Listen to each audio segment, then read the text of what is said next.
Olá, queridos, graça e paz, ótimo dia, ótima tarde, ótima noite para você. Estamos passando aqui para o encerramento do estudo. Dízimo, o que você acha? Lembrando a você que nós percorremos, tá? Praticamente toda a Bíblia. A nossa intenção não era esgotar o tema, porque muitas pessoas não conseguem esgotar esse tema, e nós também não temos a pretensão. O que nós tentamos fazer foi expor os textos bíblicos do Antigo Testamento, do Pentateuco, desde antes da lei de Moisés, dos patriarcas, né? A lei de Moisés, os evangelhos, né? E as cartas paulinas, tá? A gente está encerrando com as cartas aqui. Você acompanhando a introdução vai entender o enredo, né? Vamos dizer assim, o que nós nos propusemos a fazer. Nós estamos gratos a Deus. Voltando a dizer que faltou vários ainda versículos, várias passagens, mas entendemos que o conteúdo que colocamos aqui é suficiente para ter o mínimo de entendimento, tá? Nós vamos encerrando aqui. Eu vou ler 2 Coríntios de 7 a 11 para falar sobre isto, tá? 2 Coríntios de 7 a 11. 2 Coríntios 11 de 7 a 9, perdão. 11 de 7 a 9 está escrito assim. Paulo falando, tá, queridos? Não há uma normatividade, um normativo, uma regra, uma lei para lei. Uma lei para lei não, uma lei para dar o dízimo. Inclusive nas cartas paulinas, que são para a igreja de Cristo, este nome não aparece. Dízimo. Não. Aparece voluntariedade, coleta, ajuda. Aparece isso tudo. A palavra dízimo não. Que eram 10% na lei de Moisés. Vamos lá. No 7 está assim: cometi eu, porventura, algum pecado, pelo fato de viver humildemente para que fosseis vós exaltados? Visto que gratuitamente vos anunciei o Evangelho de Deus. Visto que gratuitamente anunciei o Evangelho de Deus, está perguntando. Despojei outras igrejas recebendo salário para vos poder servir. E estando entre vós, ao passar privações, não me fiz pesado a ninguém, pois os irmãos, quando vieram da Macedônia, supriram o que me faltava, e em tudo me guardei e me guardarei de vos ser pesado. Amém, queridos? Supriu as necessidades, não é? Ele despojou receber salário. O que é combinado hoje dentro do que nós chamamos de igreja, né? O corpo de Cristo, num prédio, numa construção. Então, aquela pessoa que está ali recebe salário. Pastor, líder, tem várias nomenclaturas. Vamos para o segundo vídeo, porque o segundo texto, melhor dizendo, que isso vai explicar melhor o que ele leu aqui, tá? Que a gente leu aqui sobre Paulo. Esse nós vamos lá em 1 Coríntios, do 9 ao 10. 1 Coríntios 9 ao 10. Isso vai explicar pra gente melhor. Vamos lá. 1 Coríntios, né?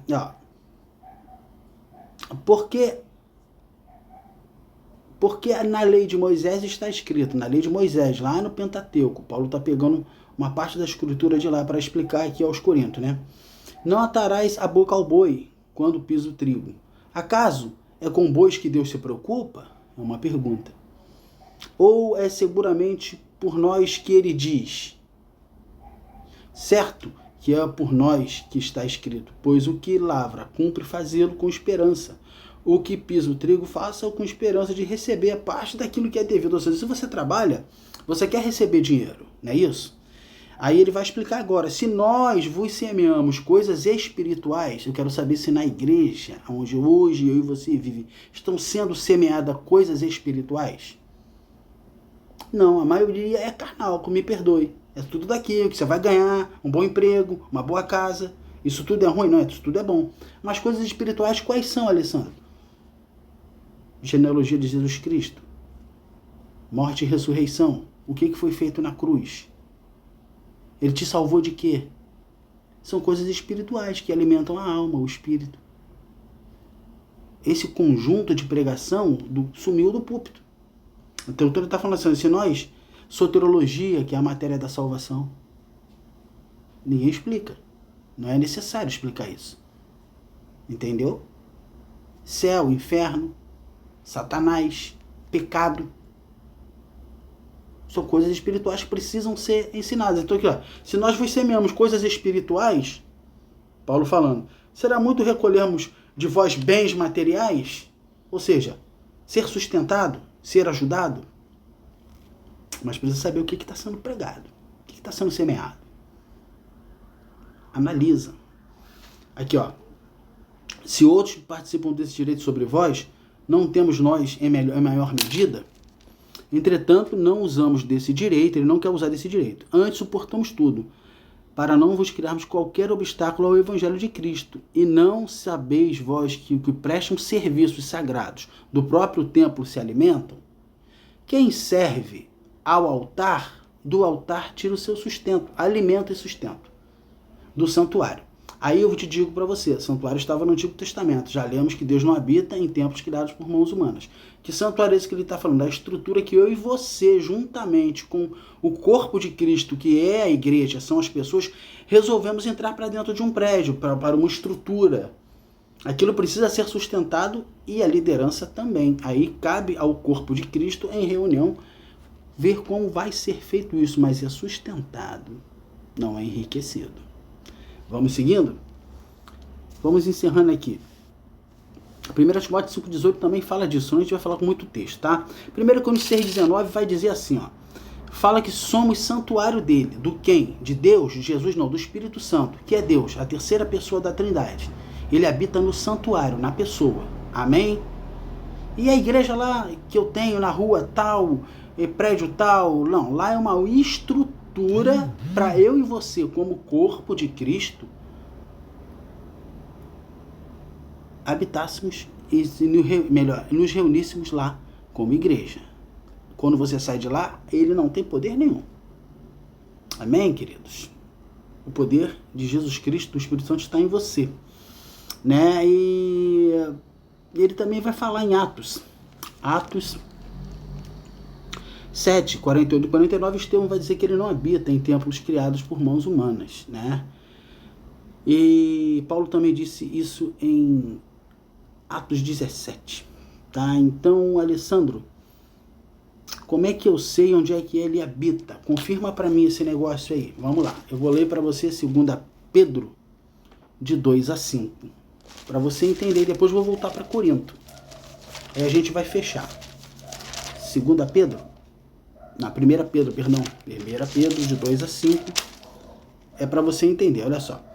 Também vós mesmos, como pedras vivas, que vivem, sois edificados, casa espiritual, para ser de sacerdócio santo, a fim de oferecerem sacrifícios espirituais agradáveis a Deus por intermédio de Jesus Cristo. Não é sacrifício do Antigo Testamento.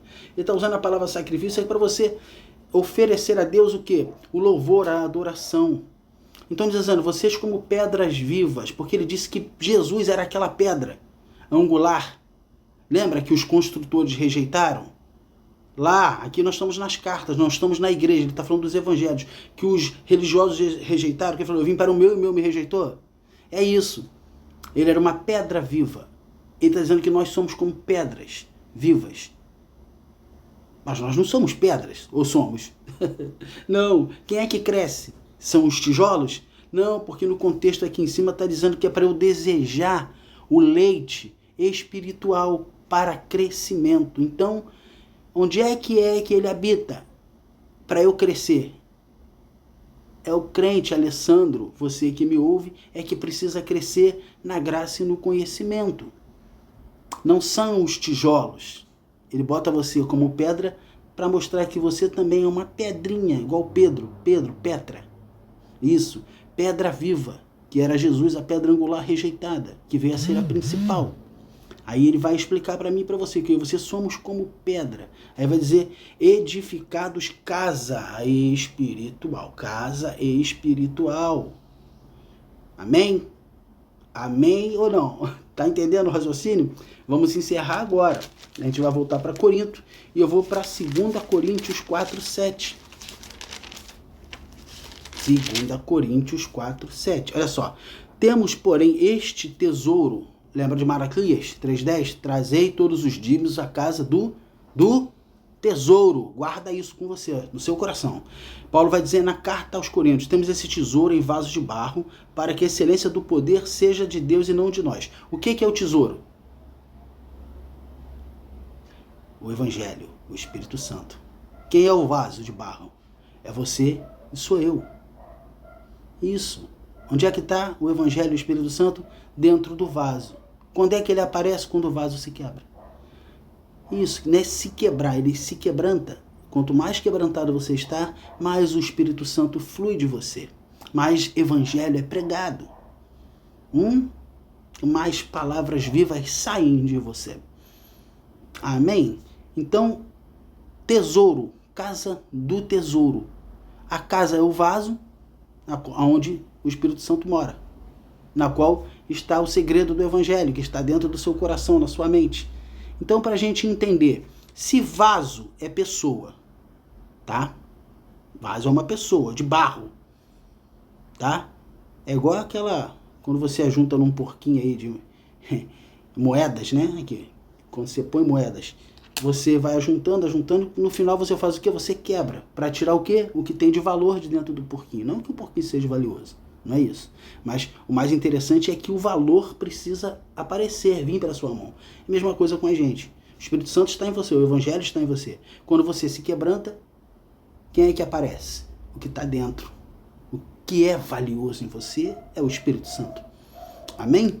Então vamos aqui para encerrar o raciocínio. Se vaso de barro é a pessoa, tá? Que se quebra facilmente. E tesouro é o Evangelho, é o Evangelho, é o Espírito Santo. Quando Malaquias diz: trazei todos os dízimos para a casa do tesouro, para que na minha casa haja mantimento, lá ele está falando de uma estrutura física. Amém? Quando Paulo fala que temos esse tesouro em vaso de barro, ele está falando de uma pessoa. Que tesouro é aquele que estava lá em Malaquias e que tesouro é esse que está aqui em Paulo? Afinal de contas, o dízimo é para quê? Para manter uma estrutura. Amém. Ela precisa pagar dívidas. Ela precisa pagar água e pagar a luz. Amém. Mas Paulo está dizendo que esse tesouro está dentro de você. E se você é um vaso de barro, é uma casa espiritual, qual é a prioridade da igreja? São os tijolos? As paredes? Ou é você? Por quê? Trazer os dízimos para casa do tesouro que está aqui dentro. Para que na minha casa haja mantimento, vestir, calçar, comer. Parede não tem pneumonia. Púlpito não tem depressão. Microfone não paga, não tem necessidade de pagar contas. Cadeiras não sofrem de solidão. Portas não sentem frio. Não precisam se cobrir de nudez. E você? Diz-me, o que você acha? Graça e paz. Obrigado.